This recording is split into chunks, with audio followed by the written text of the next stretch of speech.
ሰላም ሰላም ዩናይትዳውያን እንዴት ናችሁ?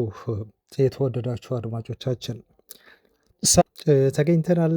ዜናዎችን ልናደርሳችሁ ዛሬም እንደተለመደው ስለ ክለባችን ማንቸስተር ዩናይትድ የተሰሙ ዜናዎች አሉ። ከዚህም ከዚያም እያለን ከዝውውሩም ከሀሳብ ከአስተያየትም ከተለያዩ እንደዚሁ የግል ምልከታዎች አንፃር የምናደርሳችሁ መረጃዎች ይኖራሉ። ልክ የዝውውር ዜናዎችም እንደተጠበቁ ሆኖ ማለት ነው። ለዛሬ ከያዝንላችሁ ዜናዎች መካከል ዩናይትድ ተጫዋቾች አሁን ደብሊን ነው የሚገኙት። ደብሊን አየርላንድ የልምምድ ካምፕ ውስጥ ነው እየተለማመዱ ያሉት። በጣም ውብ ዘመናዊ የሆነ ማረፊያ ላይ ሆነው ነው ልምዳቸውን እየሰሩ የሚገኙት። ሌሎች ቡድኖች በአውሮፓ ሻምፒዮንስ ሊግ፣ በኤፍኤ ካፕ ጨዋታዎች ላይ ሲሳተፉ የዩናይትድን እንደው መለስ ብለን ደግሞ አሁን ስለ ክለባችን ወቅታዊ ያለበት ሁነት ማውራት ካወራን ቆይተናል። ይሄን ጉዳይ ማለት ነው። ስለዚህ ጉዳይ እናወራለን። አሁን ሌላው ትልቅ ነገር የምናነሳው ግን የማይክል ካሪክን ጉዳይ ነው እና ማይክል ካሪክ በዩናይትድ ቤት እንደው ሲዝኑን እንዴት አድርጎ ያጠናቅቀዋል የሚለው አብረን የምናየው ነገር ነው። ምክንያቱም ገና ሲዝኑ አላለቀም። 7 ጨዋታዎች አሉን። 7ቱን ጨዋታዎች እንዴት አድርጎ ቲሙ ፐርፎርም ያደርጋል፣ በምን ደረጃ እንጨርሳለን የሚለው ገና ስላልተለየለት ማለት ነው። ግን አሁን ያለውን በአጠቃላይ ቲሙን ለውጥ በተለይ አሞሪም ከለቀቀ በኋላ ያለውን ነገር እንመለከታለን። ስለ አሰልጣኝ ቅጥር ልናወራ ነው በዛው እግር መንገዳችንን እና አንድ ነገር ተቀመጠ። እሱም ምንድን ነው? በዩናይትድ ቀጣይ አሰልጣኝ መሆን ያለበት ይሄን መስፈርቶች ማሟላት መቻል አለበት ተብሎ ወሳኝ የሆነ ነጥብ ነው የተቀመጠው። እሱን እነግራችኋለሁ ምን እንደሆነ። ብሩኖ ፈርናንዴዝ ከዩናይትድ የረዥም ጊዜ እንደው የህይወት ምንድን ነው ይሄ ላይፍ ሎንግ የዩናይትድ ፋኖች አሉ። እድሜያቸው በጣም የገፉ ናቸው። በነገራቸው ላይ ሰር አሌክስ ፈርጉሰን ኢቨን ወደ ማንቸስተር ዩናይትድ ከመምጣታቸው በፊት ዩናይትድ የሚደግፉ ደጋፊዎች አሉ። ፈርጉሰን በዩናይትድ ቤት ከመቀጠሩ በፊት አሉ እንደዚህ አይነት እድሜ ልካቸውን ዩናይትድ ሲደግፉ የቆዩ ግን ደግሞ እድሜያቸው አሁን የገፉ ደጋፊዎችን ማለት ነው። እና አስባችሁታል? ከነየ ደጋፊዎች ጋር ቁጭ ብላችሁ ስለ ዩናይትድ ስታወሩ ስትወያዩ በጣም ብዙ የሚነግሯችሁ ነገር ነው የሚኖሩ። ዩናይትድን በተመለከተ የዩናይትድ ቲቪ ዩቲዩብ ላይ መኖሩን አላውቅም። ቤተሰቦች የዩናይትድ ቴሌቪዥን ጣቢያ ግን ይህን ፕሮግራም ሰርቶ ነበረ። በእነኛ ደጋፊዎች ባህል ደግሞ ብሩኖ ፈርናንዴዝ ተገኝቶ የጠየቁት አስገራሚ ጥያቄና ብሩኖ ፈርናንዴዝ የሰጣቸው ምላሽ አለ። እሱን እነግራችኋለሁ ይዤዋለሁ። ከዝውውር ጋር በተያያዘ ብዙ ማነሳላችሁ የዝውውር ዜናዎች አሉ። የተከላካይ እንዲሁም የማድሪድ 2 ተጫዋቾችን ዩናይትድ ይፈልጋል ተብሎ ስለመጠቀሱ ተጫዋቾቹ ማናቸው ዜና ይዣለሁ። ኡጋርቴ ፈላጊ ስለማግኘቱ እዛው ፕሪሚየር ሊግ ውስጥ የተሰማ ዜና አለ እና ስለ የብራይተኑ አማካይ ስፍራ ተጫዋችም እንደዚሁ የምናወራ ይሆናል።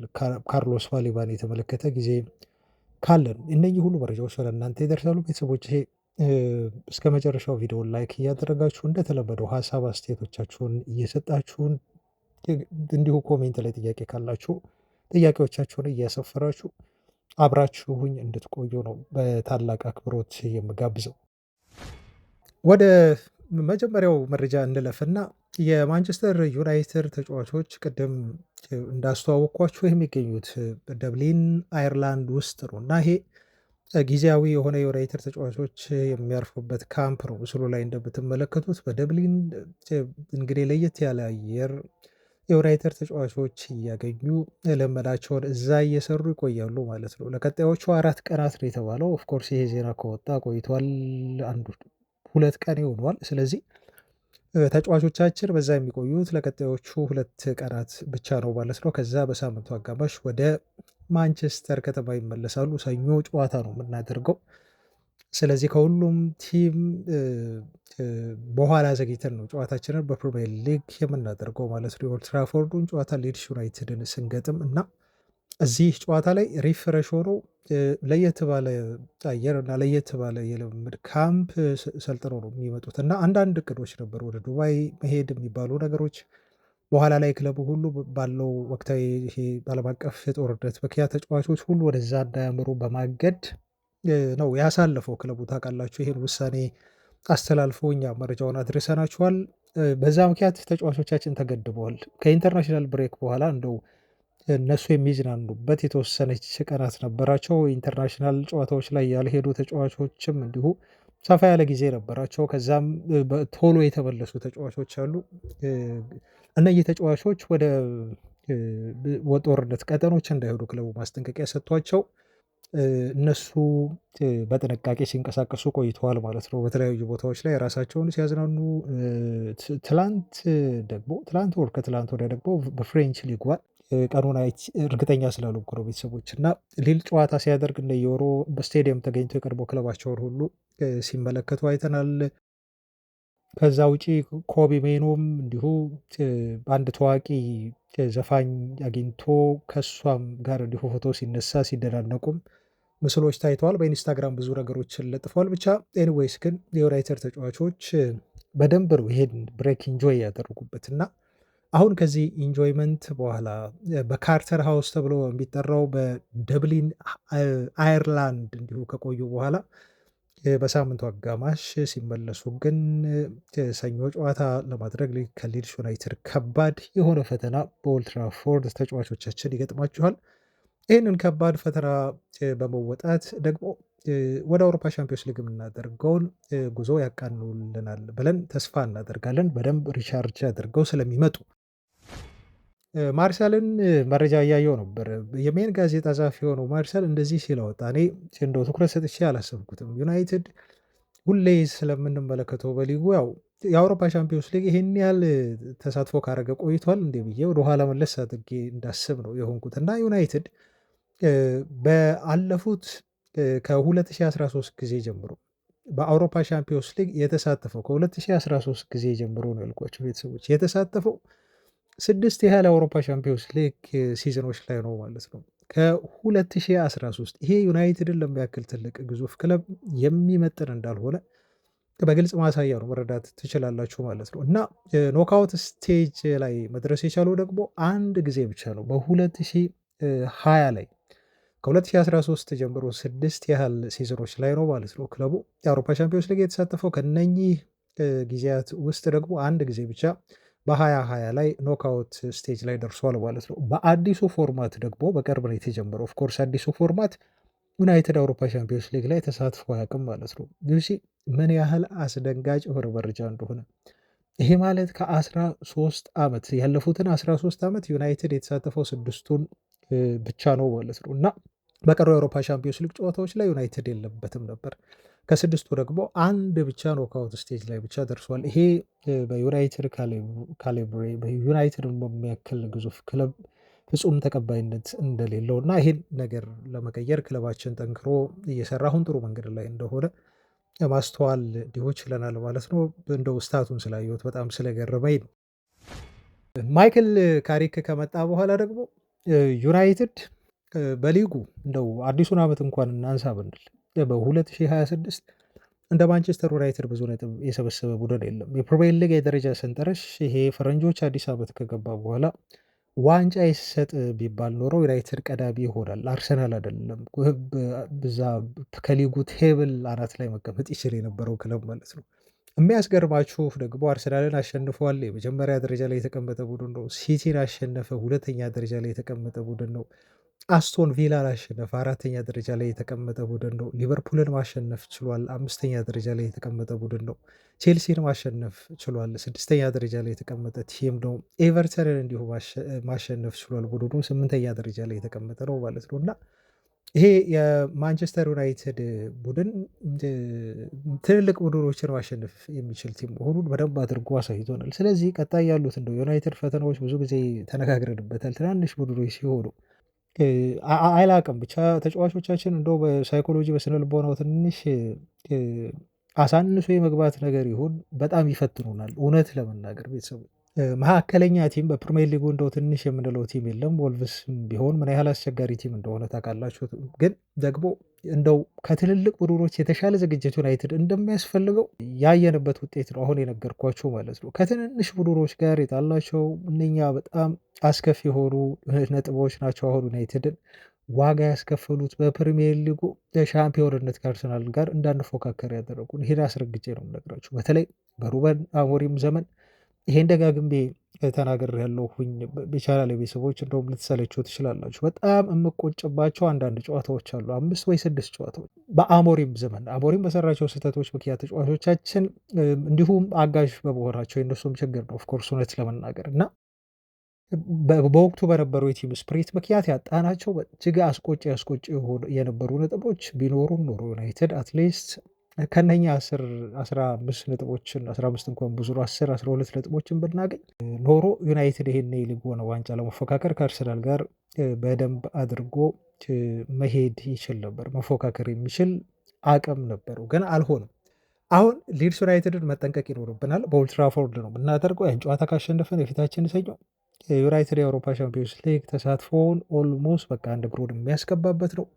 አብዛኛውን ነገር ጨርሰናል። ቤተሰቦቻችን ጥቂት ነገሮች ብቻ ነው የሚቀሩት እና ሊድስን ማሸነፍ እና ያንን ማረጋገጥ ደግሞ ከተጫዋቾቻችን ይጠበቃል። ከ7ቱ ጨዋታዎች ሰኞ አንዱን እናደርጋለን ማለት ነው። ይህንንም ጨዋታ ድል እንደምናደርግ ነው ተስፋ የምናደርገው። 21 ነጥቦችን መሰብሰብ እንችላለን ከ7ቱ አትሊስት ለዩናይትድ ከ21 ነጥብ 10 ነጥብ መውሰድ አውሮፓ ቻምፒዮንስ ሊግ እንደሚሳተፍ ማረጋገጫ ሊሆነው ይችላል። እናንተስ ምን ያህል ነጥቦችን ዩናይትድ ያገኛል ብላችሁ ትገምታላችሁ? ቤተሰቦች እናንተም ኮሜንት ላይ እንዲሁ ግምታችሁን እንድታሰፍሩ እጠይቃለሁ። ወደ ቀጣይ መረጃ ልለፍ። ተመሳሳይ የሆነ ሀሳብ ነው ማነሱ። አሁንም እዚህ ጋር ግን ወደ አሰልጣኝ ቅጥር ደግሞ እንሄዳለን። አሁን ስለ ቲሙ ነበር አጠቃላይ እያወራ ነው። ስለ አሰልጣኝ ቅጥር ከማውራታችን በፊት ግን ስለ ማይክል ካሪክ አሁን የሚሰጡ ድጋፎች እየበረከቱ ስለመምጣታቸው እዚህ ጋር ይሄን ነገር ማረጋገጥ መናገር እወዳለሁ። አትሊስት 2 ብቻ የቀድሞ የዩናይትድ ሌጀንድ ተጫዋቾች 2 ወይ 3 ነው ማይክል ካሪክ ለዩናይትድ ብቁ አይደለም ብለው የሚያስቡት። ፖል ስኮልስ ዝግጁ አይደለም ብሎ ያስባል። ሮይ ኬን ዝግጁ አይደለም ብሎ ያስባል። ጋሪ ኔቭል ዝግጁ አይደለም ብሎ ያስባል። ከዛ ውጭ ያሉ የቀድሞ ተጫዋቾች በሙሉ የዩናይትድ የሌሎች ክለቦች ኢቨንት ተጫዋቾች ሁሉ ሳይቀር ማይክል ካሪክ ምን ያንሰዋል የዩናይትድ ቋሚ አሰልጣኝ ሆኖ ለመስራት ሲሉ ከሱ ውጭ ዩናይትድ ቢቀጥር እንደው ግፍ እንደፈጸመ አድርገው እንደሚቆጥሩ ሁሉ መናገር ጀምሯል። ዴቪድ ቤካም አሁን ይህን ዴቤት ተቀላቅሎታል ማለት ነው። ግን ክለቡ አሁን ትላንት የወጣ መረጃ ነው ነገራችሁ። ክለቡ አዲስ አሰልጣኝ ሲቀጥር አዲሱ አሰልጣኝ በፍጹም ማናጀር አይሆንም። እዚህ ጋር መሰመር መቻል አለበት። ከሩበን አሞሪም ጋር ያጣለው ክለቡ መግለጫ ሲሰጥ እኔ እኮ የተቀጠርኩት ማናጀር ሆኜ ነው እንጂ ሄድ ኮች ሆኜ አይደለም ሲል ነበር ተናግሮ ከክለቡ ባለቤቶች ጋር ያቀያየመውን ትልቁን ፋውል የሰራው አሞሪም። አሁንም የክለቡ ሰዎች አስረግጠው የሚናገሩት ነገር አሰልጣኙ ቀጣይ ማንም ይሁን ሄንሪኬም ይሁን ኔግሊስማንም ይሁን ማይክል ካሪክም ይሁን ሲቀጠር ግን ሄድ ኮች ተብሎ ነው የሚቀጠረው በዩናይትድ ቤት አለቀ። ይሄ አንዱ ትልቁ መርህና ሩል ነው በዩናይትድ የተያዘ። መጥቶ የትኛውንም ተጫዋች በማስፈረም ጉዳይ ላይ ክለቡ የሚመራው አሁን በብዙ ቴክኒካል ባለሙያዎች ነው። ብዙ ቴክኒካል ባለሙያዎች አሉ ከዚህ በፊት በዩናይትድ የዝውውር እንቅስቃሴዎች ላይ የሚሳተፈውን ኢንቮልቭ እያደረጉ ያሉ። ስለዚህ አሰልጣኝ ውሳኔ ብቻ ቲሙ ካላመነበት፣ የዳታ ዲፓርትመንቱ ካላመነበት ተጫዋች በቪቶ ፓወር ይሄን ልጅ አልፈልግም አሰልጣኝ ስላለ ያ ተጫዋች እንግዲህ አይመጣም ማለት አይደለም። ስለዚህ ተከራክሮ ማሳመን መቻል አለበት። የመጨረሻውን ውሳኔ የሚወስነው አሰልጣኙ አይደለም። ተግባብቶ ተማምኖ ከዚህ ቲም ጋር ነው ማለት ነው ተጫዋች እንዲፈርም ማድረግ የሚጠበቅበት አሰልጣኙ። ለዛ ነው ሄድ ኮች ብቻ የሚባል ታይትል የሚሰጠው የትኛውም አሰልጣኝ ሲመጣ። ይሄን ነገር ኒግሊስማን ይቀበለዋል፣ ሉዊስ ኤንሪኬ ይቀበለዋል፣ እሱን አላውቅም። ማይክል ካሪክ ግን አይ ቲንክ ለመቀበል ፈቃደኛ የሚሆን አሰልጣኝ ይመስለኛል። ይሄ አንዱ ትልቅ ነጥብ ነው። ሌላው አሰልጣኝ ሲቀጠር ከዓለም ዋንጫ በፊት ክለቡ ይሄን አዲስ አሰልጣኝ ያሳውቃል ተብሎ ይጠበቃል። ማይክል ካሪክም ይሁን ወይ ሌላ ሰው ይሁን ከዓለም ዋንጫ በፊት ዩናይትድ ይሄን አሰልጣኝ ያሳውቃል። በዚህ ወር ነው የሚጀምሩት። አሁን ጀምረውታል። ኦልሞስት 6 ቀን አልፏል። በአፕሪል ወር ላይ ፕሮሰሱ ውስጥ ለውስጥ ይሄን ተጀምሯል። ብዙ ነገሮች እየተብላሉ ነው። ቀጣዩ የዩናይትድ ቋሚ አሰልጣኝ ማን እንደሚሆን አሁን ክለቡ የራሱን ስራዎች በውስጥ ለውስጥ እየሰራ ነው የሚገኘው ማለት ነው። ስለዚህ ማን ነው ዩናይትድን በቋሚነት የሚይዘው የሚያሰለጥነው የሚለው በዚህ ወር መጨረሻ ምናልባት ከዓለም ዋንጫው በፊት ደግሞ በእርግጠኝነት የምናውቅ ነው የሚሆነው። ይሄ ሁለት አንኳር የሆኑ ነጥቦች ናቸው ከአዲስ አሰልጣኝ ቅጥር ጋር በተያያዘ የወጣው መረጃ ማለት ነው። አሁን ሩበን አሞሪም ዩናይትድ ቤት ሳለ ክለቡን ሲለቅ 5ኛ ደረጃ ላይ ነበር ማንቸስተር ዩናይትድ እየተቀመጠው ከቼልሲ ጋር ተመሳሳይ እኩል ነጥብ ነበረው በወቅቱ 31 ነጥብ ይዞ ማለት ነው። ከሊቨርፑል በ3 ነጥብ ርቆ ነበር የተቀመጠው። ሊቨርፑል በወቅቱ 4ኛ ደረጃ ላይ ነበር ተቀምጦ የነበረው። ዩናይትድ 5ኛ ከቼልሲ ጋር ነው የተቀመጠው። በወቅቱ በጎል ተበላልጠው ነው። ሁለቱ ክለቦች 31 ነጥብ ነበራቸው ያኔ። ሊቨርፑል 4ኛ ከዩናይትድ በ3 ነጥብ በልጦ፣ አስቶን ቪላ ደግሞ ከዩናይትድ በ11 ነጥብ ይበልጥ ነበር። አስቡ በ11 ነጥብ። ማንቸስተር ሲቲ 3ኛ ላይ ነበር የሚገኘው። እንዲሁም 2ኛ ላይ ቪላ ተቀምጦ ነበር ማለት ነው። በወቅቱ ከአርሰናል 17 ነጥቦችን ርቀን ነበር። አርሰናል 1ኛ ላይ ተቀምጦ ነበር። አሞሪም ዩናይትድ ቤት ሳለ ከመሰናበቱ በፊት ማለት ነው። ወይም ደግሞ ለካሪክ ይሄን ውጤት ይሄን ደረጃ ይዞለት ነው የለቀቀው የተሰናበተው። ካሪክ እስከመጣ በኋላ ነገሮች ተቀየሩ። ሁሉም ነገር በአስገራሚ ሁኔታ ነው ለዩናይትድ መለወጥ የጀመሩት ማለት ነው። ለለውጡ እንደው ትልቅ ምክንያት ወይም ማሳያ አድርጌ የምጠቅስላችሁ ቤተሰቦች እዚህ ጋር ብዙ አልቆይም። ዩናይትድ ቅድም ከነገርኳችሁ ጋር ነው አሁን ንጻሬውን መልሼ የማመጣው። ዩናይትድ አሁን 3ኛ ነው። አሞሪም 5ኛ ላይ ለቆት ነው ቲሙን የሄደው። እንዲሁም ከአርሰናል 15 ነጥቦችን ርቆ ተቀምጧል። ይሄ ብዙ ልዩነት የለውም። አርሰናል አሁንም እንደራቀን ነው። ከሲቲ በ6 ነጥብ ርቆ ነው የተቀመጠው። አሁን በጣም የሚያስደስተው ከዚህ በኋላ ያሉ ክለቦችን የበለጠበት መንገድ ነው። አስቶን ቪላን ከ11 ነጥብ ዩናይትድ በ1 ነጥብ በልጦ ከአስቶን ቪላ በ12 ነጥቦች ተጨማሪ ሰብስቦ በአስቶን ቪላን በልጦ ደረጃ ሰንጠረዥ ላይ መቀመጥ ችሏል። ይህ አስደናቂ የሆነ ስኬት ነው። የቪላ መድከም እንዳለ ሆኖ ከሊቨርፑል 6 ነጥብ ርቆ ተቀምጧል። ይመራው ነበር ሊቨርፑል ያን ከዩናይትድ ቀድሞ በነጥብም በልጦ በደረጃም በልጦ። ከቼልሲ በጣም የሚያስገርመው እኩል ነበሩ በነጥብ ቅድም እንዳልኳቸው 31። አሁን ግን ከቼልሲ በ7 ነጥብ ርቃለን። ዩናይትድ ላይ መድረስ በ7 ነጥብ ለቼልሲ ከዚህ በኋላ እንደው የኪሊማንጃሮን ተራራ መግፋት ያህል ከባድ የሆነ የቤት ስራ ነው ቢሆነው ፍጹም ሊሆን አይችልም። ለዛ ነው የአውሮፓ ቻምፒዮንስ ሊግ ተሳትፏችን አሁን በደንብ ጠንክሯል ብዬ የምላችሁ በቼልሲ ደካማነት ምክንያት አሁን አውሮፓ ቻምፒዮንስ ሊግ ስለወጡ ትኩረት ያደርጋሉ። ሊቨርፑል ግን አሁንም ቢሆን ሀሳባቸው ይከፋፈላል ቻምፒዮንስ ሊግ ጨዋታው ስላለባቸው።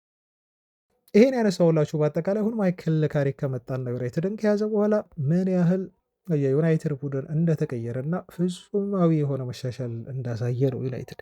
ታዲያ ይህንን ማይክል ካሪክ የሰራውን ስራ ገድል ያመጣውን የቲም ለውጥ ነው ወይ የዩናይትድ ሰዎች ኢግኖር የሚያደርጉት? እዚህ ጋር አንድ ነገር ላስምርላችሁ። ቲሙ በሲዝኑ መጨረሻ የሚያጠናቅቅበትና እንደው ፐርፎርም የሚያደርግበት መንገድ የሚገመገም ሆኖ ሳለ አሁን ባለው ፐርፎርማንስ ግን ማንቸስተር ዩናይትድ ማይክል ካሪክን ቋሚ አሰልጣኝ አድርጎ ከመቅጠር የሚያግደው አይደለም። ፍጹም ስታቶች በሙሉ የሚደግፉት ማይክል ካሪክ ዩናይትድ ቋሚ አሰልጣኝ መሆን እንዳለበት ነው። ማርኬቱ ብታየው ማርኬቱም ላይ ያሉ አሰልጣኞች ቀላል አይደሉም። ነግሊስማን ኮንትራት አለው ከጀርመን ጋር። ምናልባት ኮንትራት ተደራድሮ ማፍረስ ካሳ መክፈል ሊኖሩ ይችላል። እሱ በግል ተስማምተው ካልቀደደ በስተቀር እነሱ እሺ ላይሉ ይችላሉ። ለሉዊስ ኤንሪኬን ጉዳይ እንደሰማችሁት ነው። ከፍተኛ የሆነ ደሞዝ ማባቢያ ነው ከፒኤስጂ እየቀረበለት ያለው አዲስ ኮንትራት ለመፈረም። እሱም ቢሆን ጥሩ ገንዘብ ካገኘ አይ ቲንክ የመቆየት እድል ሊኖረው ይችላል። ጊዜ አለው። እንግሊዝ ፕሪሚየር ሊግ መጥቶ የሚሰራበት መጪው ብዙ ዓመታት አሉ ከፊቱ። የሚያስቸኩለው ነገር የለም። ጥሩ ገንዘብ ካገኘ እዛ ቢዝነስ ሊሰራ ይችላል። እነኝን ሁሉ ምክንያቶች ስታየው ለዩናይትድ ተስማሚ የሆኑ በዚህ ሰዓት እና ለክለቡ አመራሮች ተመራጭ የሚሆኑ ተጫዋቾችም የወደዱት መጥፎ ነገር ያልተናገሩበት እና ከተጫዋቾቹ ጋር እንደው ብዙ መግባባት ላይ ያለ ሁሉም ነገር አዲስ የማይሆንበት ነገሮችን እንደገና የማይጀምር አሰልጣኝ ቢኖር ማይክል ካሪክ ነው እና የማይክል ካሪክን ነገር በጣም በቅርበት ልትመለከቱት ይገባል። በጣም በጣም ሰፊ እድል እንዳለው በዩናይትድ ቋሚ አሰልጣኝ ሆኖ ለመቀጠር ይሄንን ነገር እንድታውቁት እንድታረጋግጡት በሚል ነው። ወደ ዝውውር ዜናዎች ከማለፋችን በፊት ስለ ብሩኖ ፈርናንዴዝ ይሄን ማለት ይኖርብኛል ቤተሰቦች። ትላንት ነው ይሄንን በዩናይትድ ቴሌቪዥን ጣቢያ ቀርቦ የተመለከትኩትና በጣም ጥሩ ጥሩ ፕሮግራሞችን አንዳንዴ ይሰራሉ። አዲስ ፎርማት አምጥተዋል። በዩቲዩብ ይለቁታል። ይህንን ፕሮግራማቸውን በዩናይትድ የዩቲዩብ ቻናል ላይ ምናልባት እድል ካላችሁ እዛ ላይ ቼክ አድርጉትና የብሩኖ ፈርናንዴዝን አስቀመጡ። ከብሩኖ ፈርናንዴዝ ጋር ደግሞ አብረው የዩናይትድ ላይፍ ሎንግ የተባሉ ደጋፊዎችን አስቀምጡ። ላይፍ ሎንግ ስንል የቅርቦቹን ማለት አይደለም። ኢቨን ሰር አሌክስ ፈርጉሰን ዩናይትድን ከመያዛቸው በፊት ዩናይትድን በመደገፍ የሚታወቁ ስለ ክለቡ ብዙ ነገሮችን የሚያውቁ ብዙ ነገሮች ከክለቡ ጋር አብረው ያሳለፉ የረዥም ጊዜ አንጋፋ ደጋፊዎች ብዬ ልበላቸው። አሁን ወደ አዛውንትነት እየተጠጉ ወይም አዛውንት ናቸው እና እነዚህ ደጋፊዎች እስቲ ምንድን ነው ለብሩኖ ፈርናንዴዝ ያላችሁ እቅድ በዚህ ሲዝን እና ለብሩኖ ፈርናንዴዝ የምታሳስቡት ነገር ምንድን ነው አይነት ጥያቄ ቀረበላቸው እና ብሩኖ ይሰማል። እንደዚህ ሲሉ ተናገሩ። ብሩኖ አሉት የተወሰኑ ኃላፊነቶችን አንተ ላይ እንጥላለን። ሲዝኑ እስኪጠናቀቅ ድረስ በዚህ ሲዝን ማሳካት ያለብህ ከአንተ የምንጠብቃቸው ነገሮች አሉ። አንደኛ ዩናይትድን ወደ አውሮፓ ሻምፒዮንስ ሊግ መልስልን፣ ይህን ነገር እንዲሆን እውን እንዲሆን አረጋግጥልን ሲሉ ይሄን ቅድመ ጥያቄ ጠየቁትና ከዛ በኋላ ምንድን ነው ያሉት? በቀጣይ ሲዝን ደግሞ የባለንደ ኦር አሸናፊ ትሆናለህ አትጠራጠር ሲሉ ይሄ ደጋፊ ለብሩኖ ፈርናንዴዝ ጥያቄ ያቀርቡለታል፣ ወይም ደግሞ ምኞታቸውን በዚህ መልኩ ወይም ትዕዛዛቸውን በዚህ መልኩ ከሱ ምን እንደሚጠብቁ ይነግሩታል። ብሩኖ ፈርናንዴዝ ይኸው እንደምታውቁት ሁሌ ቢሆን ፈገግ ይላል። በፈገግታ ተሞልቶ እንደዚህ ሲል መለሰ፣ እሞክራለሁ አውሮፓ ሻምፒዮንስ ሊጉን ቲሙን ለማስገባት እሞክራለሁ እና መጀመሪያ ስለ አውሮፓ ሻምፒዮንስ ሊግ ስኬት እናውራና ዩናይትድን ወደ አውሮፓ ሻምፒዮንስ ሊግ ለመልስ ከዛ በኋላ ስለ ባለንዶሩ ጉዳይ አስብበታለሁ፣ ግን ቀዳሚ ትኩረቴ ዩናይትድን ወደ ሻምፒዮንስ ሊግ መመለስ ነው ሲል ብሩኖ ፈርናንዴዝ እዛው መለሰላቸው ማለት ነው። እና የዚህ ደጋፊ ንግግር ግልጽ ነው። ምክንያቱም ዩናይትድ አውሮፓ ሻምፒዮንስ ሊግ ተሳታፊ የሚሆን ከሆነ ቀጣይ ሲዝን ላይ እና ብሩኖ ፈርናንዴዝ አሁን ባለበት ወቅታዊ ብቃት ፐርፎርም ማድረግ፣ አሲስት ማድረግ፣ ጎል ማስቆጠር የሚችል ከሆነ ባለንዶር የማያገኝበት የማይሸልምበት ምንም ምክንያት የለም። ኦፍኮርስ የዩናይትድ ውጤታማነት የሻምፒዮንስ ሊግ ስኬት ይወሰናል ካለፈ በኋላ ነው። እሱም ቃለ ምልልስ በሎት ቃለ ምልልስም አይደለም እንደ ውይይት አይነት ነገር ነው። ትንሽ ልቤን የነካውና ብሩኖ ፈርናንዴዝ ፊት ላይ የታየው ደስታ፣ የመለሰበት ፈገግታው ያሳየበት መንገድ፣ እንዲሁም የዩናይትድ ላይፍ ሎንግ ደጋፊ የሆኑት የጠየቁበት መንገድ በጣም ትኩረቴን ስለሳበው ነው። ብሩኖ ሰምታችኋል፣ 6ኛ ፕሪሚየር ሊግ የወሩ ምርጥ ተጫዋች ተብሎ ተመርጧል። በዚህ ሲዝን ብቻ ተጫዋቹ ያለፈውን ወር 2 ጎልና 4 አሲስት ስላደረገ ነው የወሩ ምርጥ ተብሎ የተመረጠው። የፕሪሚየር ሊጉን የምንጊዜም ከፍተኛ የወሩ ምርጥ ተሸላሚዎች ጋር ለመስተካከል አንድ ብቻ ነው የቀረው። አጉዌሮ 7 ጊዜ፣ ሃሪኬን 7 ጊዜ በአንድ ሲዝን ነው። ቤተሰቦች ልብ በሉ። መሐመድ ሳላ እንዲሁ 7 ጊዜ መመረጥ ችሏል፣ የወሩ ምርጥ ማለት ነው ከአመቱ ውስጥ። ከዛ ውጪ ብሩኖ 6 ጊዜ፣ ክርስቲያኖ 6 ጊዜ፣ ስቴቨን ጀራርድ 6 ጊዜ ማለት ነው። ስለዚህ በቀጣይ አሁን ለምሳሌ በዚህ ወር ዩናይትድ በሚያደርጋቸው ጨዋታዎች ኦልሞስት የአውሮፓ ሻምፒዮንስ ሊግ ተሳትፏችን የምናረጋግጥባቸው ጨዋታዎች አሉ። እነኛን ላይ ብሩኖ አሲስት ካደረገ ወይ ጎል ካስቆጠረ የመሆን እድሉ በጣም ሰፊ ነው፣ ይስተካከላል ማለት ነው። ቀጣይ ወር ላይ ደግሞ እንግዲህ ቀጣዩ ወር ላይ ተመሳሳይ ነገር የሚደግም ከሆነ ብሩኖ ፈርናንዴዝ ሪከርዱን የሚሰብርበት እድል አለ ማለት ነው። ሁሉም እጁ ላይ ነው። ሮይኪን እንደዚህ ሲል ተናገረ። ትላንት አንድ መረጃ ነግሬያችሁ ነበር።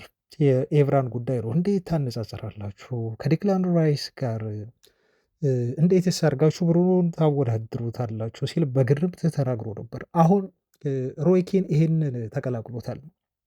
ሮይኪን ምን አለ?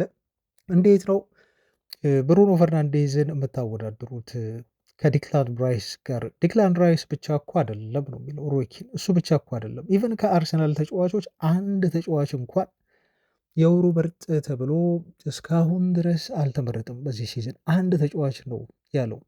ዲክላን ራይስ በህይወት ዘመኑ በፕሪሚየር ሊጉ ሲጫወት አንዴ ነው፣ እሱም የዌስትሃም ዩናይትድ ተጫዋች ሳለ በተለይ አይ ቲንክ የእንግሊዝ ፕሪሚየር ሊግ የወሩ ምርጥ ተብሎ መመረጥ የቻለው ማለት ነው። እና ታዲያ ይህን ተጫዋች ነው ወይም ከዚህ ክለብ ነው ወይ ታዲያ የሲዝኑ የአመቱ ምርጥ ተጫዋች ተብሎ ሊመረጥ የሚችለው? ይሄ ፍጹም የማይሆን ነገር፣ የማይታሰብ ነገር ነው። በቃ ለእኔ ኦልሬዲ ነው ያለው። እንደ ሮይኪን አስተያየት ከሆነ ለእኔ ኦልሬዲ ይሄ ነገር ተወስኗል ብሎ ነው የተናገረው። ልክ ፔፕ ጋርዲዮላ በተናገረበት መንገድ ማለት ነው። እና የብሩኖ ፈርናንዴዝ የአመቱ የፕሪሚየር ሊጉ ምርጥ ተጫዋች ተብሎ መመረጥ አብዛኛውን አሁን በተለይ በእግር ኳስ ቤተሰቡ ዘንድ አብዛኛውን ያስማማ ጉዳይ ይመስላል። ኢቨን የአርሰናሉ ሌጀንድ ቴሪ ዳንኤል ሆነሪ ሁሉ ሳይቀር ብሩኖ ፈርናንዴዝ ይገባዋል ብሎ እስከ መመስከር ያስደረሰው ፐርፎርማንስ ነው ያሳያሉ። ወደ ዝውውር ዜናዎች ብንለፍ የቤን ጃኮብስን መረጃ ነው የምነግራችሁ እና ቤን ጃኮብስ ዩናይትድ ተከላካይ እንደሚያስፈርም እየነገረን ነው ያለው። አንዳንድ ማርኬቱ ላይ ያሉ የሴንተር ባክ ተጫዋቾችን ሁኔታ እያየ እንደሆነ ክለቡ አስረድቷል። ከዚህ በፊት ከሚፈልጋቸው የተከላካይ መስመር ተጫዋቾች መካከል አንዱ የፎረስቱ ተጫዋች እንደሆነ ሙሬሎ የተባለው ልጅ ነግረናቸዋል። በይፋ ይህን ተጫዋች ለማስፈረም በሚደረገው ፉክክር ላይም ዩናይትድ እጁን አስገብቷል። ተጫዋቹ እስከ 70 ሚሊዮን ፓውንድ በፎረስት ዋጋ ተለጥፎበታል። ሌሎችም አማራጮች አላቸው ዩናይትዶች እንደ ርካሽ የያዟቸው አማራጮች። ለምሳሌ ዶርትመንድ ተከላካይ አለ። እሱ ከሙሪሎ በግማሽ ገንዘብ ሊገኝ የሚችል ነው። ሌላው ግን ከዩናይትድ ጋር ስሙ የተነሳው ከዚህ በፊትም ሲፈልጉት ነበር ኦፍኮርስ ልጁን የኤቨርተኑ ሴንተር ባክ ተጫዋች ነው እና እንደ ቤን ጃኮብስ ገለጻ ከሆነ ባለፈው ፌብርዋሪ ወር ላይ ከተጫዋቹ ወኪሎች ጋር ብሏል። ከተጫዋቹ ወኪሎች ጋር ጄራርድ ብሬስዋይት ተብሎ ይጠራል። የኤቨርተኑ ሴንተር ባክ ማለት ነው። ዩናይትዶች የሚፈልጉት እና ዩናይትድ ሰዎች ከተጫዋቹ ወኪሎች ጋር ንግግር አድርገዋል ሲል ተአማኙ ቤን ጃኮብስ ገልጾልናል ማለት ነው። ይሄ ተራ ሩመር አይደለም። ስለዚህ ጄራርድ ብራስዌይትን ዩናይትዶች ይፈልጉታል፣ በጊዜ ዝርዝራቸው ውስጥ አለ ማለት ነው ተከላካይ ቦታ ላይ። የአማካይ ዝውውርን ስናይ ደግሞ የካማቪንጋን ዜና ነው የምናገኘው። ኤድዋርዶ ካማቪንጋ የማርካ ጋዜጣ ዘገባ ነው እና ሪያል ማድሪድ ሊለቅ ይችላል ተብሎ እየተገለጸ ነው ያለው። ኦፍኮርስ ዩናይትድ እሱን ይፈልገዋል ያመጣዋል ብዬ አይደለም ይህን ዜና ምሰራላችሁ፣ ግን እንደው ማረፊያው ይሄ ተጫዋች ማድሪድን የሚለቅ ከሆነ ወደ ፈረንሳይም አይደለም ወደ ሌሎች ሊጎችም አይደለም ተጫዋቹ ወደ እንግሊዝ የማምራት እድሉ ሰፊ ነው ሲል ነው እንግዲህ ተአማኝ የተባለው ስፔን ጋዜጣ የዘገበው። ፒኤስዤ ግን ፍላጎት የለውም ይህን ተጫዋች ለማስፈረም ብሏል። እንግሊዝ አካባቢ ግን ብዙ ፈላጊ ክለቦች አሉት። ከነኛ መካከል ደግሞ አንዱ ዩናይትድ ነው ተብሎ ነው የተገለጸው። ከዚህ በፊት ስሙ ተነስቷል። ግን ይህን ተጫዋች ለማስፈረም ምናልባት የጤነኝነቱ ጉዳይ አጠራጣሪ ነው። በዩናይትድ ሰዎች በተደጋጋሚ እንደው ተጫዋቹን ከማስፈረማችን በፊት እንገምግመው ብለው ስካውት ሲያደርጉት የሚያዩት ትልቁን ምስል የጤንነቱን ጉዳይ እንደሆነ የተገለጸው። እስቲ ሲዝኑን እንዴት አድርጎ በሪያል ማድሪድ ያጠናቅቃል ልጁ የሚለውን ያሉ በተደጋጋሚ ጊዜ ሪያል ማድሪድ ከፈረመ በኋላ በሚያሳያቸው አንዳንድ ጨዋታዎች ብቃቱ ቢደነቅም ግን እየደረሰበት ያለው ተደጋጋሚ ጉዳት ዩናይትድ ተጫዋቹን በማስፈረም የካዛሚሮን ተተኪ እንዳያደርገው እያሸሸው ነው የሚገኘው ተብሎ ተገልጿል። የአጥቂ የዝውውር ዜናን በተመለከተ ያው የክንፍ አጥቂ ማለት ነው በግራ ቦታ ላይ የአስቶን ቪላው ሞርጋን ሮጀርስ ክለቡን ሊለቅ እንደሚችል በተለይ አሁን በጣም ሰፊ እድል እንዳለው ኢክራም ኩር ገልጿል። ክለቡን የመልቀቅ እድል አለው ተብሎ ማለት ነው።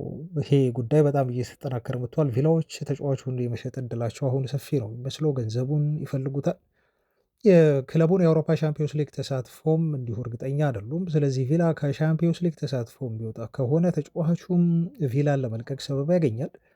እነሱም ቢሆን ተጫዋቹን ለመሸጥ ትክክለኛው ጊዜ ነው ብለው ያስባሉ። ግን ስቲል አሁንም ቢሆን ጠንካራ የአውሮፓ ሻምፒዮንስ ሊግ ተፎካካሪ ናቸው ቪላዎች። ስለዚህ እስከ ሲዝኑ ማጠናቀቂያ ድረስ የት ላይ እንደሚያጠናቅቁ ማየት ይፈልጋሉ። ግን ኢቭን ወደ አውሮፓ ሻምፒዮንስ ሊግ ተሳትፎን ይዘው ቢያጠናቅቁ እንኳን ተጫዋቹን በክለባቸው ስለማቆየታቸው እርግጠኛ አይደሉም። ለዛም ይመስላል ለተጫዋቹ የሚመጣ የትኛውም ክለብ 85 ሚሊዮን ፓውንድ እና ከዛ በላይ ይዞ ይምጣ በሚል ተጫዋቹ ላይ ተመን የለጠፉበት ተብሎ ተገልጿል። ኮንትራቱ እስከ 2031 ድረስ ነው የሚጠናቀቀው። በቪላ ቤት ረጅም ዓመት ኮንትራት አለው ገና። ስለዚህ ሪከርድ የሆነ የአስቶን ቪላ የዝውውር ክፍያ ይፈልጋሉ። ግን ሞርጋን ሮጀርስን ለመሸጥ ቪላዎች ዝግጁ ናቸው ተብሎ ተገልጿል። ማንቸስተር ዩናይትድ ሌላው ያልተለመደው ዜና ብዙ ለማመን የሚከብደው በቲም ቶክ የተወራው ዜና ደግሞ የማድሪዱን ቪኒሺየስ ጁኒየር ለማስፈረም ዩናይትዶች ከሚፈልጉት ክለቦች መካከል ናቸው። እንግሊዝ ውስጥ እነ ቼልሲ፣ ማንቸስተር ሲቲ፣ አርሰናል እና ዩናይትድ የቪኒሺየስ ጁኒየርን ሁኔታ በቅርበት እየተከታተሉት ነው ብሎ ዘግቧል። ቲምቶክ እስከ 2027 ነው ኮንትራቱ ያለው። በነገራችሁ ላይ ኦልሞስት በቃ የዚህን የመሰለ ልጅ ላለፉት 2 ዓመታት ሲወተውቱት ነበር አዲስ ኮንትራት እንዲፈርም። ተጫዋቹ ግን እንደው ከኬላን ምባፔ ጋር ባይሆን የሚመጣጠን ባይሆን እንኳን ወደ ኬላን ምባፔ የሚያስጠጋውን ሳምንታዊ ደሞዝ ጠየቀ ነው የተባለው። በጣም ሰፊ ጋፕ ልዩነት አለ በእሱና በቪኒሺየስ ጁኒየር መካከል ያለው የደሞዝ ልዩነት ማለት ነው። ቪኒሺየስ ጁኒየር ደግሞ ይገባኛል ብለው የጠየቃቸው ደግሞ ማድሪዶች ተቀብለው ለሱ ለመስጠት ፈቃደኛ የሆኑት አይደለም እና ይሄ ነገር እየተጓተተ መጥቶ ልጁ ኮንትራቱ 3 ዓመት እየቀረው ነው ድርድር የጀመረው። አሁን ኦልሞስት በቃ ወደ 1 ዓመት እየጠበበ መጣ ማለት ነው። አሁን 2026 ላይ ነን። ኮንትራቱ በ2027 ያበቃል። በ2027 ፍሬ ሆኖ ማድሪድን መልቀቅ ይችላል እና ይሄ የሚያስደነግጥ ነው ከቀጣይ ሲዝን በኋላ ማለት ነው። እና የማድሪድ ሰዎች በቃ ክረምት ላይ እንሸጣለን እያሉት ነው። ማትፈርም ማትስማማ ከሆነ በፍሪ ኤጀንትነት ማድሪድን ልትለቅ አትችልም። ስለዚህ እኛ ቀጣይ ክረምት ላይ ወደ ገበያ እናወጣሃለን እንሸጣሃለን የሚል አይነት ሀሳብ አቀረቡለት ተብሎ ነው እየተገለጸ የሚገኘው እና ወይ ፈርም ዴድላይን ያስቀምጡለታል ለተጫዋቹ። ይህን ፊርማ የማያኖር እና የማይስማማ ከሆነ ግን ማድሪዶች ለሚፈልጉት ቅድም ለነገርኳቸው እንግሊዝ ክለቦች ማንቸስተር ዩናይትድን ጨምሮ ሌሎችም ብዙ ክለቦች እንዳሉ እሱ ነው የሚፈልጉ ይነገራል። ለምሳሌ ፔዤ አንዱ ነው። ቀጣይ 18 ወራት ኮንትራት አለው። ኦፍኮርስ ተጫዋቹ ግን ዝም ብለው ማድሪዶች ሲለቅ ቪኒሺየስ ጁኒየርን የሚያክል ትልቅ ተጫዋች ሲለቅ አይመለከቱም፣ ይሸጡታል ተብሎ ተገልጿል። ዩናይትድ ስሙ ከዚህ ተጫዋች ጋር ተያይዟል። ያው የባህሪው ነገር እንዳለ ሆኖ ማለት ነው። ቤተሰቦቻችን አይ ቲንክ ቪኒሺየስ ጁኒየር ቢመጣ ለዩናይትድ በግራው ቦታ ላይ በግራው አጥቂ ቦታ ላይ ክንፍ ቦታ ላይ አሁን እነ ዳይሞንዴን እነ ዳይን ነው አይደል ዩናይትድ የሚፈልገው እና ገንዘቡ ብዙ ነው አውቃለሁ። ግን ምናልባት ቪኒሺየስ ጁኒየር ከጸባዩ ውጭ ግን ዩናይትድን በአንዴ ነው ትራንስፎርም የሚያደርገው እና በሱ ደረጃ በሱ ካሊብር ያለን ተጫዋች በሱ ሌቭል ያለን ተጫዋች ማስፈረም ዩናይትድ ቀጣይ ሲዝን ላይ በቃ በሊጉ እውነተኛ ዋንጫ ተፎካካሪ የሚሆን ቡድን ነው የሚያደርገው። ግን ብዙ በዚህ ዝውውር ዙሪያ እንደው ስሙ ቢነሳም ማንቸስተር ዩናይትድ ብዙ የሚከብዱ ነገሮች እንዳሉት ከወዲሁ ለመናገር ወዳለሁ። ግን በዝውውር እንቅስቃሴ ላይ የማይሆን ነገር የማይቻል ነገር የለም። ስለዚህ የትኛውንም ነገር ሊሆን ይችላል። ከእድሜውም አንፃር 25 ዓመቱ ነው። ዩናይትድ የዝውውር ፖሊሲ ላይ ያለ እድሜ ላይ ነው የሚገኘው እና ዩናይትድ ካለበት እሱ ቦታ ላይ ካለበት ክፍተት አንፃር ደግሞ ልጁ በትክክል ከቪኒሺየስ ጁኒየር በላይ እንዲኖራችሁ የምትመኙት ተጫዋች የለም። እነ ዳይሞንዴም ፖቴንሻሉ ያላቸው ናቸው። እነ ዳይም እንደው ጥሩ ተጫዋች ነው፣ ግን በሱ ሌቭል አይደለም የሚሆነው እና የቪኒ ከዩናይትድ ጋር ስሙ መነሳት አንዱ ትልቁ ዜና ነው። ወደ አማካይ ክፍል ዜና ተመለስን። የኮት ኦፍ ሳይድን ዜና ነው ነገራችሁ። የኡጋርቴ ፈላጊ የሆኑ ክለቦች አሁን ከጣሊያን አልፈው እንግሊዝም ሆነዋል መጥተዋል አዳዲስ ቲሞች ተብሎ ተገልጿል። ይሄ ጥሩ ዜና ይመስለኛል ለዩናይትድ። ደግሞ የፈለገው ክለብ ኒውካስል ዩናይትድ መሆኑ ነው። እንግዲህ ገና 24 ዓመቱ ነው። በነገራችሁ ላይ ኡጋርቴን ፊቱን ስታዩት ትንሽ እድሜው ገፋ አይነት ተጫዋች ይመስላል ግን 24 ዓመቱ ነው ገና የሚጫወትባቸው ቀጣይ ሜቢ ምናልባት 10 ዓመታት ከፊቱ ይኖራሉ። እንደው በጣም ጠንክሮ የሚሰራ ከሆነ በነ ካዛቤሮ ዕድሜ ድረስ መጫወት ይችላል በደንብ እና ይሄ ልጅ ኒውካስል ዩናይትድ ሊያስፈርመው ፈለገ፣ አስቶን ቪላም ይፈልገዋል፣ ጁቬንትስ ይፈልገዋል ተብሎ በኮት ኦፍ ሳይድ መወራቱ አይ ቲንክ የዩናይትድ ሰዎችን ልብ የሚያሞቅ ይመስለኛል። ለዩናይትድ በጣም ጠቃሚ የሆነ ኢንተረስት ነው። ገንዘብ ይከፍሉበታል። አትሊስት ዩናይትድ ቢያንስ እስከ 30 ሚሊዮን ዩሮ ድረስ ከዚህ ተጫዋች ሽያጭ ሊያገኝ ይችላል። በተለይ ኒውካስል ከፈለገው ደግሞ ከኒውካስል ዩናይትድ የምንፈልገው ተጫዋች አለ ቶናሊ ነው ታውቃላችሁ። የሌት አንደርሰን ዝውውር ማይሳካ ከሆነ ያንን ዝውውር ለማለሳለስ ወይም የዝውውሩ አካል አድርጎ ለኒውካስል ልጁን ለመስጠትና ቶናሊን ወደ ዩናይትድ ለማምጣት ጥሩ እድል የሚፈጥር ነው የሚመስለኝ። ዜናው የኮት ኦፍ ሳይድ ነው።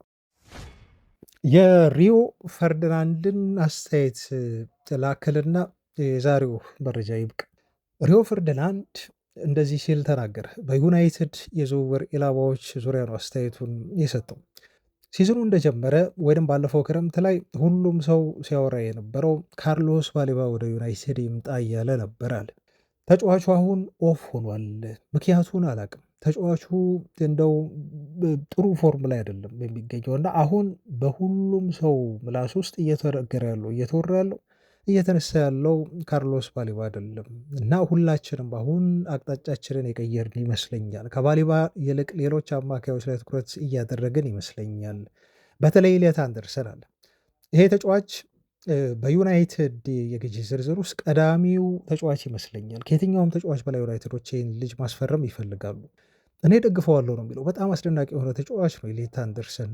ኤሊዮት አንደርሰን ለዩናይትድ ቢመጣ ትክክለኛው ዩናይትድ የጎደለው ካራክተርን በሙሉ አሟልቶ የያዘ ለአማካይ ክፍሉ ችግሮች ብዙ ምላሾችን መስጠት የሚችል ተጫዋች ነው ብሎ ካለ በኋላ ትልቁ የዚህ ተጫዋች ማደንቅለት ኳሊቲ ዋለ ሪዮ ፈርዲናንድ ኦል አክሽን የሆነ ተጫዋች ነው። ኦል ራውንድ የሆነ ሁሉም የሚያስፈልጉትን የዩናይትድ ደካማ ጎኖች መሸፈን የሚችል ልጅ ነው ሲል ነው የተናገረው።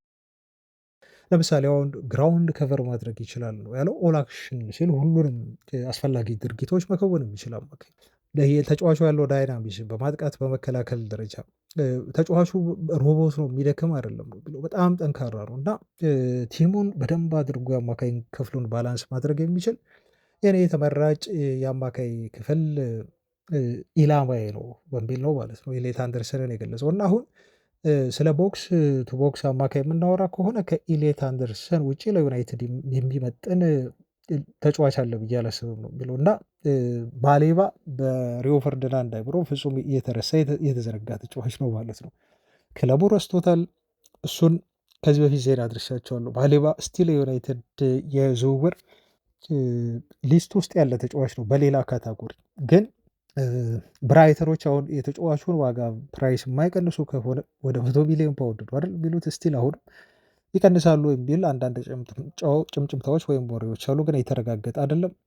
ይህን ፕራይስ የማያወርዱ ከሆነ ግን ማንቸስተር ዩናይትድ ፍጹም ይሄን ተጫዋች ማስፈረም የለበትም ብለው የፈርዲናንድን ሀሳብ የሚጋሩ የዩናይትድ ደጋፊዎች ቁጥራቸውን እየተበራከተ መጥቷል። ምክንያቱም ባሌባ በአምናው ፐርፎርማንሱ ነው ዩናይትድ እየተመለከተው ያለው፣ ዘንድሮ ደግሞ ያን አላሳየንም። ስለዚህ ዩናይትድ ቤትስ መጥቶ ተጫዋቹ እንደው ያን ፐርፎርማንስ ይደግመዋል የሚለው ምንድን ነው ማረጋገጫችን ብለው ጥያቄ ያነሳሉ። ፕላስ ደግሞ የሚጠየቅበት ገንዘብ ይሄ ተጫዋችን ማስፈረም ሪስክ መውሰድ ነው ለዩናይትድ ከገንዘቡም አንጻር ከሚከፈለው ገንዘብም አንጻር እንዲሁም ተጫዋቹ ያለው ኳሊቲ ሪያል ነው የሚለውን አንድ ሲዝን ብቻ ስላሳየ ሪስኩ ከፍተኛ በመሆኑ ዩናይትድ ሌሎች ኢላማዎች ላይ ትኩረት ማድረግ አለበት ብለው እንደ መከራከሪያ ሀሳብ ይህን ጉዳይ ያነሳሉ። እናንተስ ምን ትላላችሁ ቤተሰቦቻችን? ካርሎስ ባሌባ እንደው የዝውውር ወሬው አእምሮውን ይዞት ነው በመጥፎ ደረጃ እየተንቀሳቀሰ ያለው ወይንስ ደግሞ ተጫዋቹ ወደ ዩናይትድ ቢመጣ ራሱን በደንብ አድርጎ አሻሽሎ ጠንክሮ ሰርቶ የቀድሞውን ፐርፎርማንስ ማግኘት ይችላል ብላችሁ ታስባላችሁ? የሀሳባችሁን ስጡበት። ለዛሬ የነበረኝ ዜና መረጃ በአጠቃላይ ይሄን ይመስላል። ነገ እንገናኛለን ቤተሰቦች በአዳዲስ ጉዳዮች። እስካሁን አብራችሁኝ ስለነበራችሁ አመሰግናለሁ። ሰላሙን ባይ